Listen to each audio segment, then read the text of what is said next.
Hey everybody, this is Katie from Cocktails with Katie. Thought I was going to come on tonight and have a drink with you. Haha, tricked you. What I do want you to do is take 30 minutes of your life and watch this video. And real quick, administrative code is the rules for agencies. Yes, there's some business stuff in there, but it's really for agencies, education, colleges. It's their policies. It's the rules that they have to follow. So it's not always bad that we have a restrictive code, but Governor DeWine and Lieutenant Governor John Husted are talking about throwing away 1/3 of this code. And I just want all of you to listen before I open my mouth and start giving opinions. So be responsible people tonight and take 30 minutes and please listen. Thanks.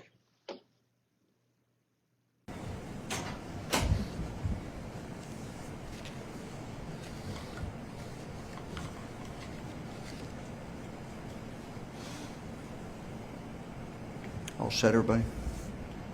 Well, good morning, everybody. Lieutenant Governor Husted has many roles in our administration. In addition to leading Innovate Ohio in the Governor's Office of Workforce Transformation, he also oversees the Ohio Common Sense Initiative, or CSI. The CSI team reviews state agency rules and looks for regulatory obstacles that may be barriers to Ohio businesses. And they're doing a very good job. Our goal is always to make Ohio the best state in the nation to start and to run and to grow a business. One of the things that I've told the Lieutenant Governor is that my late grandmother, Alice Dewine, would be very pleased with his work. She was small business person, ran Dewine Seeds along with my grandfather and my mom and my dad.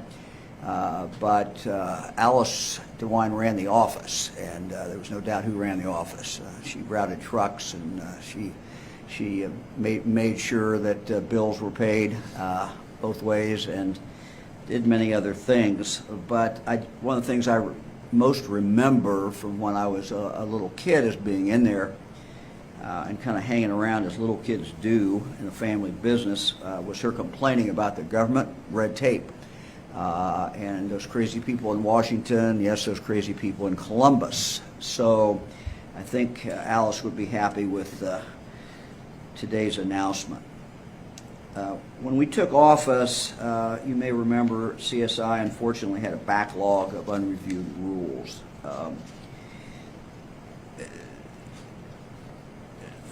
Sad truth was that the initiative that had been designed to cut red tape had some red tape of its own. Now, since then, under the Lieutenant Governor's direction, CSI has streamlined the rule review process and started using an artificial intelligence tool to make their work more efficient and proactive. Today, CSI is not just reviewing rules that are submitted, but actually diving into the administrative and revised codes to find duplicative, outdated, and unnecessary regulations. A few months ago, at the Lieutenant Governor's instruction, the team at CSI began identifying sections of the Ohio Administrative Code that are no longer being used or do not need to be in the state's regulatory structure, but are still very much there. I'm going to pause now and let the Lieutenant Governor explain exactly what the results of that work was. John? Thanks, Governor. I really appreciate the opportunity that you've given me to work on all these issues that I care deeply about. As you said, there was a backlog at CSI, and I promised once we cleared it up, we would go on offense. We've used tech tools, AI tools, to look at ways that we can do more regulatory reform in Ohio, because we want Ohio to be a business-friendly, a great place for business to operate, where we have reasonable, rational regulatory environment. And I believe we've made a lot of progress, and we're making more. You might remember that one of the first things we did in this space was offer legislation called Innovate the Code.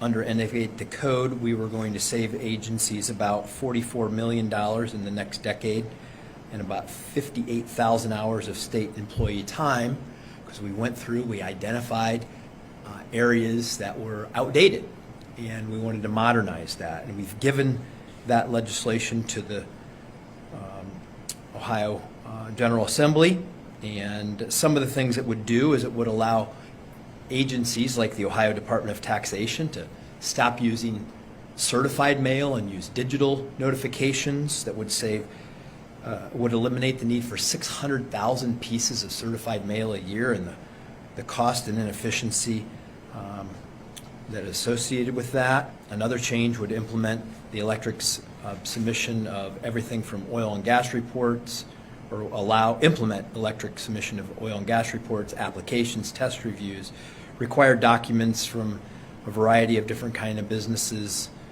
that would help improve the efficiency of how people comply with the rules. It doesn't say you don't have to comply with the rules. It says we want to create an efficient way for you to comply with the rules and save money and time. And today we are announcing that we are going to put that in the budget, and that we will also add the additional items that I'm going to talk about into the budget, and ask our friends in the General Assembly to help us move Ohio forward in a regulatory environment. With what we're announcing today, we will eliminate 1/3 of the Ohio Administrative Code. Think about that. 1/3.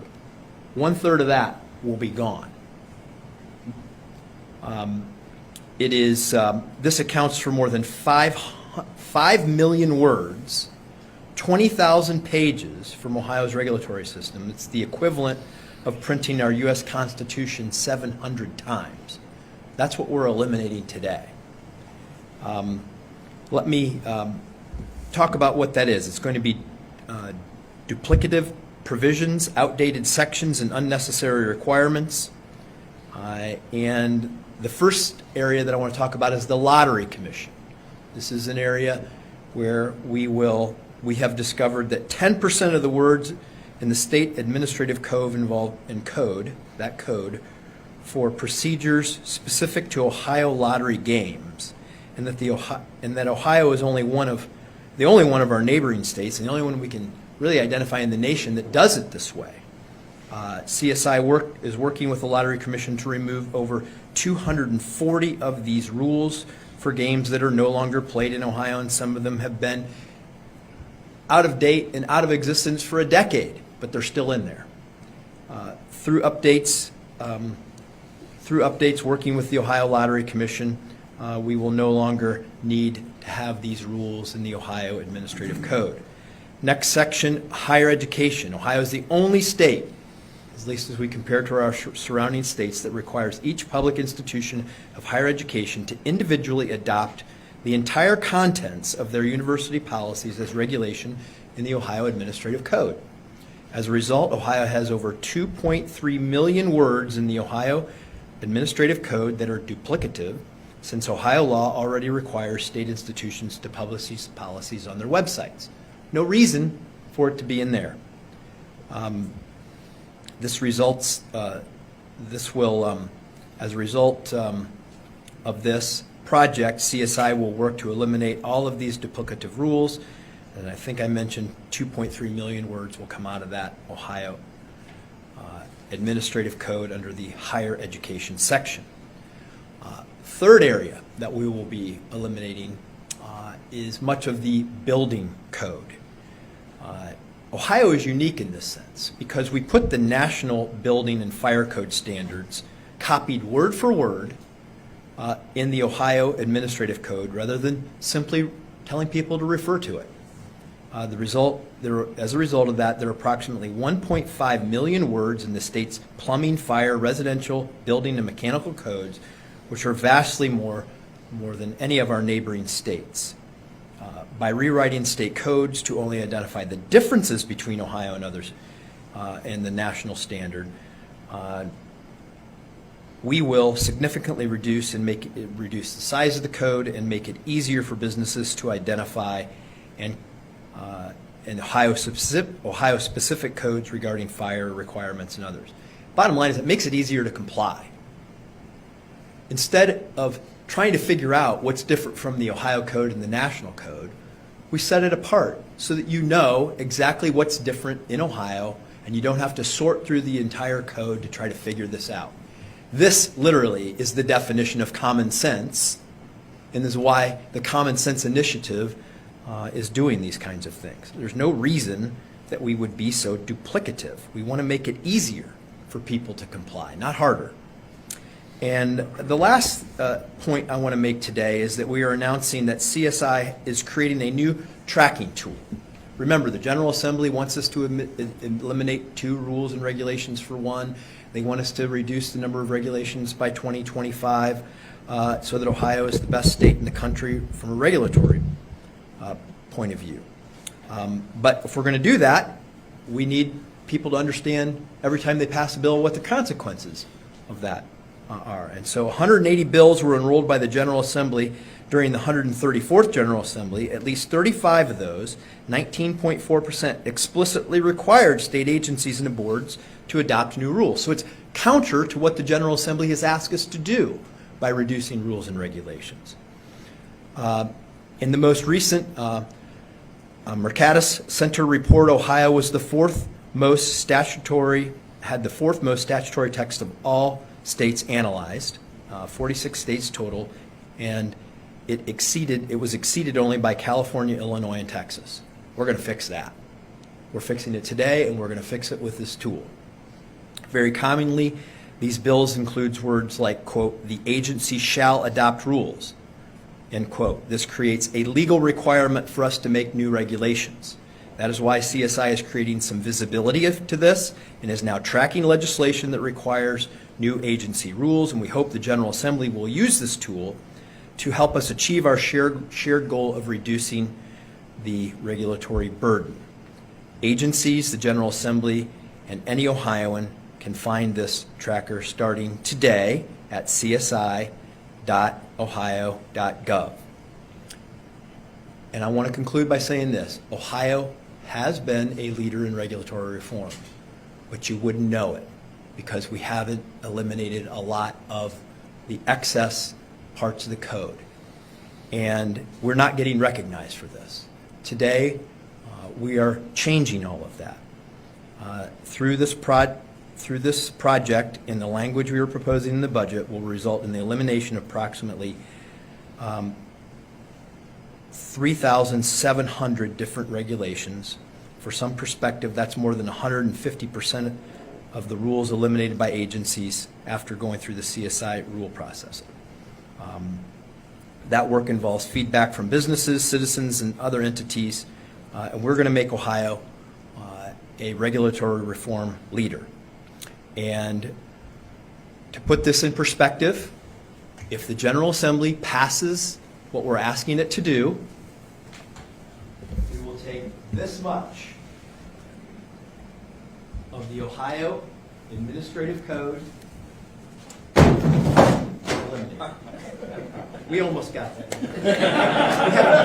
It fights back. But that's what we're doing today. And I know that we have a lot of friends in the General Assembly who share this goal. And we have a lot of people in this audience who share that goal, because when we do it right, we make it easier for people to comply with the law. This isn't eliminating any health or safety regulations. This is making it easier for people to understand what we want them to do and help them find easier and better ways to do that, and to make us smarter in how government interacts with people and businesses. And I can't think of anybody over the years that's been more of a champion than this on this issue than the gentleman I'm about to introduce, and that's Roger Geiger from the NFIB. Roger? Thank you, Governor. Let me begin by saying thank you to the Governor and to the Lieutenant Governor for this very important initiative. I'd also be remiss if I didn't point out that Much of my remarks could probably also be attributed to my colleagues who are here today from the Ohio Chamber, the Ohio Council of Retail Merchants, the Ohio Manufacturers Association, and the Business Roundtable. I think we collectively believe what you're doing here today is a big deal. Also want to acknowledge all of the research work that the Ohio Buckeye Institute has done over the years on this issue. Why is this a big deal for my 20,000 small business owners across the state? First is regulation, government regulations of all types, from local government, state government, federal government, has reached a point where out of 75 business issues that confront small business owners, it ranks number 6 in terms of their concern, frustration, challenges. So it is a big deal, particularly to small business owners. 60% report having a difficult time understanding and figuring out a way to comply. To the Lieutenant Governor's point, it's trying to just simply understand what the regulations are, where they are, and the simplification of that is a significant part of that challenge that 60% of small business owners express here in Ohio. 66% of small business owners have to get outside professional help for compliance. And what does that mean? That means a company of 50 or smaller ends up paying 20% more in compliance costs than their counterparts in larger corporations. Again, a big deal. The average small business owner spends about $60,000 a year in those compliance costs with outside help and professional help. And so again, as we skinny down the code, if you will, as we make it efficient, we believe those numbers will dramatically change here in Ohio. Most small business owners, the vast majority of business owners are good corporate citizens, and they absolutely want to comply with the laws and the regulations of this state. They understand that we are a state of laws and regulations, and it's important to the flow of commerce that we have a regulated community. And so this should no way be interpreted as a pitch or a plea for elimination. What is frustrating to small business owners is the complexity and the confusion that often is created. I see this great reform that has been led by the Lieutenant Governor and CSI as really an issue of efficiency and clarity amongst the regulated. If we can create efficiencies and clarity amongst the regulator, it certainly finds its way down to the regulated. And that's important. Not only should state government be efficient and effective in the way it delivers its services and its rules and regulations, but that will inherently translate to the regulated community, in this case the business community, being able to better understand and better comply with that which is expected of them to be good corporate citizens. I believe this is a great first step. I believe this administration is committed to continuing to use this roadmap, to continue to look for ways to lessen the burden without in any way compromising the health and welfare and safety of Ohio citizens, but really making Ohio a very attractive place to grow, develop, move in to as a business owner. And particularly for small businesses, as I said earlier, this is a very big deal. And we commend the governor for his initiative, the lieutenant governor for being the spearhead, and I want to single out CSI. We've had tremendous success with CSI in this administration in really working with particularly small business owners to really understand that there are often more than one way to make sure that businesses are complying. And often that just takes a little common sense, a little creativity, a little moving away from one size fits all, and we can accomplish the same goals and allow for Ohio's small businesses to flourish in this state. So again, Governor, thank you so much for doing this. Lieutenant Governor, thank you. Questions? Lieutenant Governor, similar legislation was proposed last session. Did you get any feedback from the legislature on why it didn't go over the finish line? There was a very small piece of this, the Innovate the Code. I know that there are a lot of champions for that in both chambers. They have reassured me that it'll be a legislative priority this time, and we're going to give them an opportunity to get it done very early in the process through the budget, and it'll save money and create a much better regulatory environment in Ohio, and that's what the governor is. The governor's budget will have in it, and to give us an opportunity to get that done. You talked about the AI tool. Has that gone through all the OSC at this point? Or is it still on? Yeah, look, there's no doubt that we've deployed technology that makes it easier for us to figure these things out, and then to report that to the agencies. This is a two-part process. The AI tool helps us identify areas of opportunity. Then we take it to the agencies, have them review it so that you have a human eyes on this as well, so that they can identify whether or not it causes them any problems. And once we go through that process, that two-step process, then we end up with something that is the product that we were talking about today. It's one of the things that I've really been pushing and using tech tools to improve the way we serve our customers. That's what Innovate Ohio is about. Innovate Ohio is about using technology to improve the way we serve the people of Ohio, and we've done that by making sure you don't have to go into a BMV ever again, only on a rare occasion.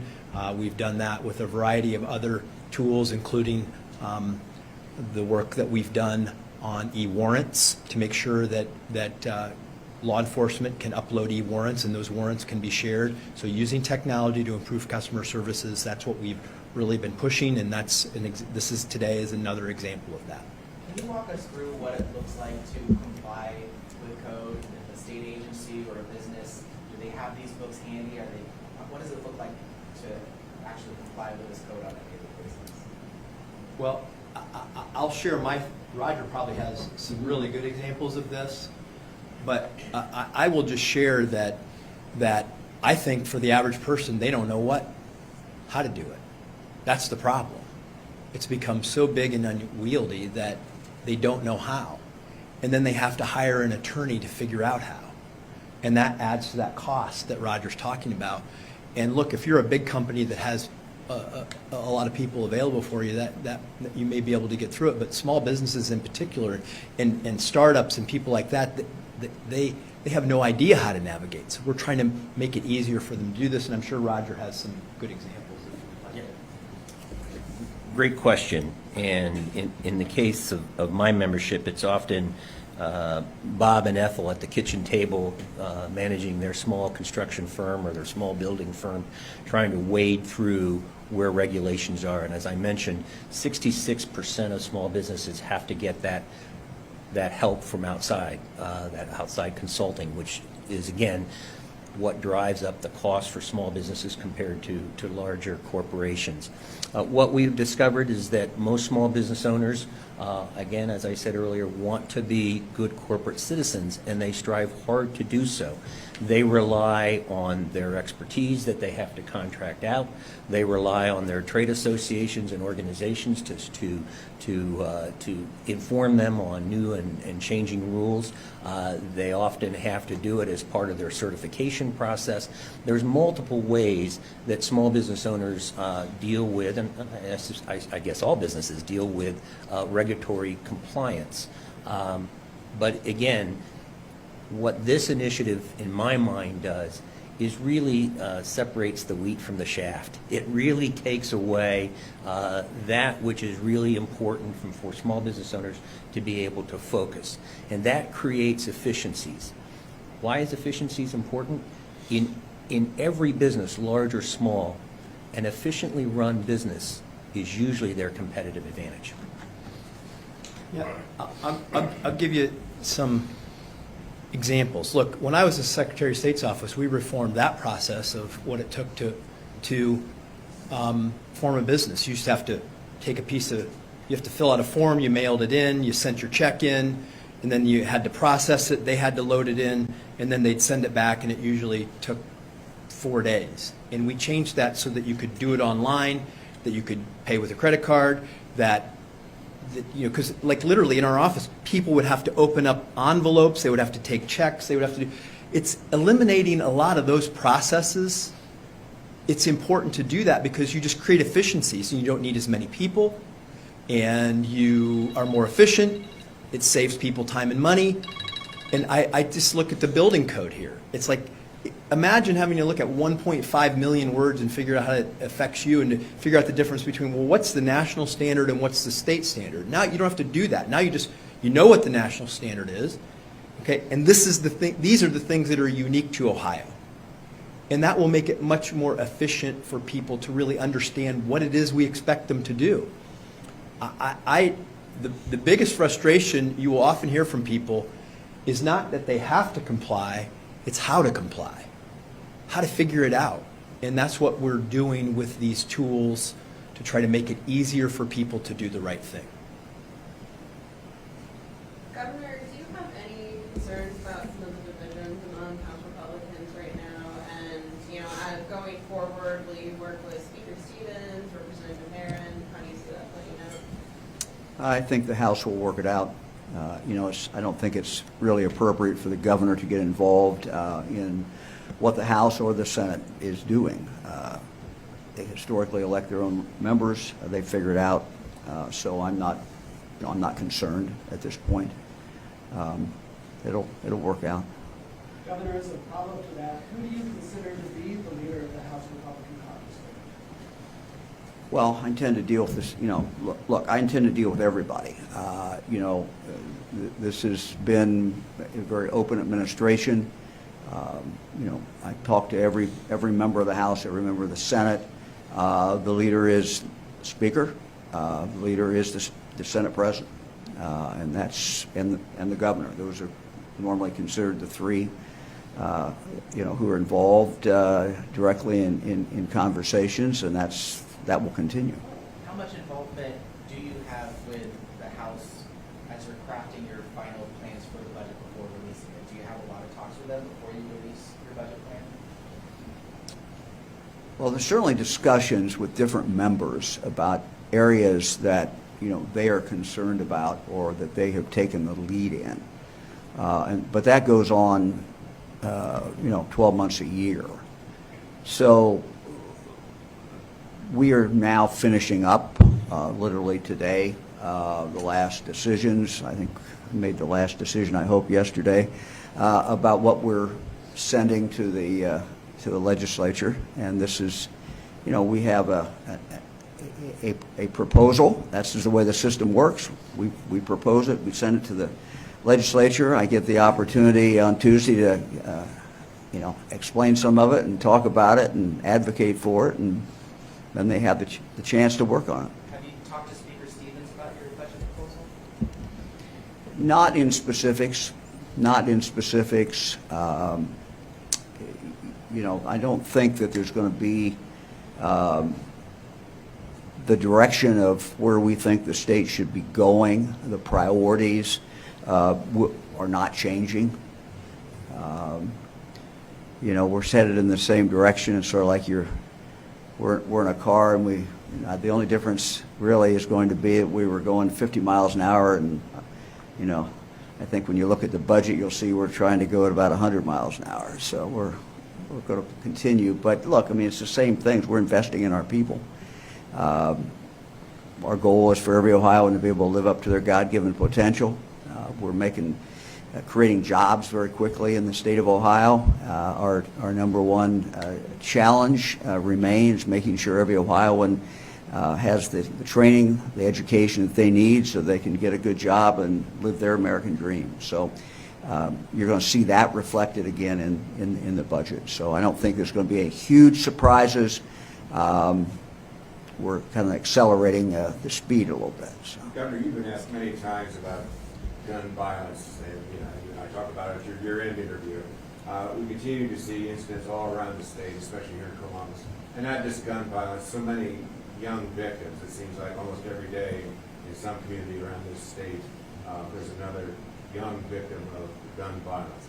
Is there any chance that you foresee this legislature doing something this session that they refused to do in previous sessions?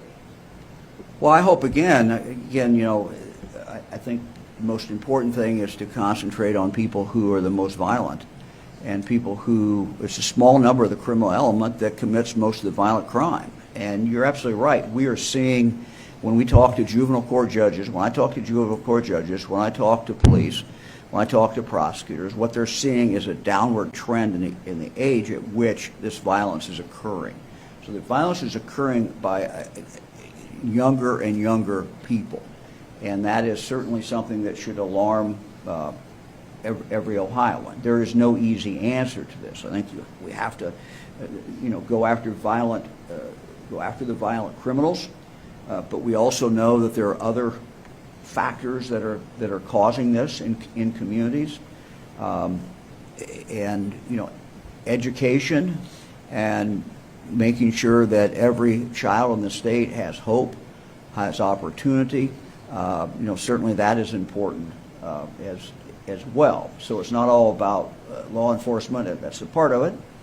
It's not all about prosecution. That's a part of it. But there's other things that we need to be doing, and it takes a comprehensive approach. And I think when you look at the budget that we will present to the legislature in the next few days, it is a very comprehensive approach to focus on that as well as other challenges. Governor, given your recent event in Palma, are you working at the federal level to advocate for Ukrainian or Afghan refugees, including on the Afghan Adjustment Act?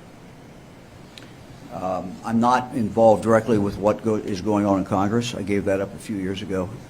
Kind of an involuntary separation, if you remember. But we did learn some things, and one of the things that I've asked my team to focus on is what are the impediments that refugees or parolees, as in the case of it's easier to call them refugees, I think, but and other people who are here legally. What is their impediment to getting a job? What is stopping them from doing that? And so we're taking a very, very hard look at that, and we're doing it, frankly, by talking to refugees and people who represent refugees. One of the problems was for a while that the federal government was not giving the papers that were needed so that these individuals could actually get a job. That is getting better, I'm told.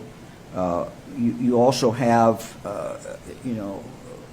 a number of the refugees, are highly educated, but they may not speak English.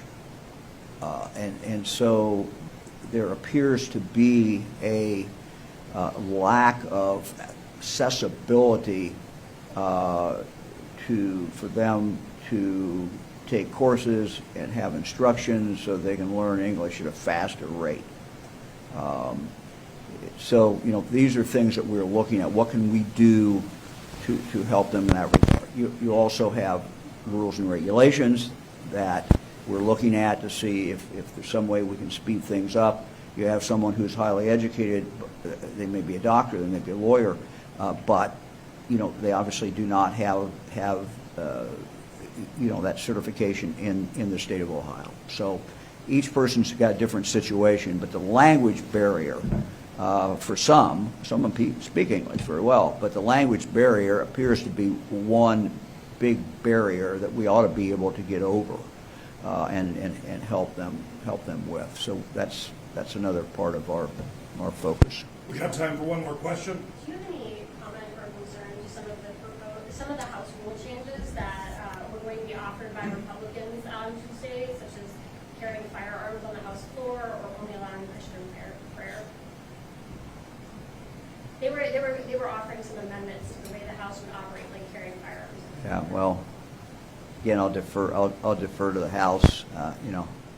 Obviously, I have opinions about those last two, but I'll refrain from giving those. I think one thing we need to remind ourselves is just because suggestions are made or bills are introduced doesn't necessarily mean they're going anywhere. So that's why I try to refrain from talking about everything that is proposed. Anything else? All right, thank you. Thank you all very, very much. Appreciate it. All right. Good work. Good. That's good. Well done, Governor.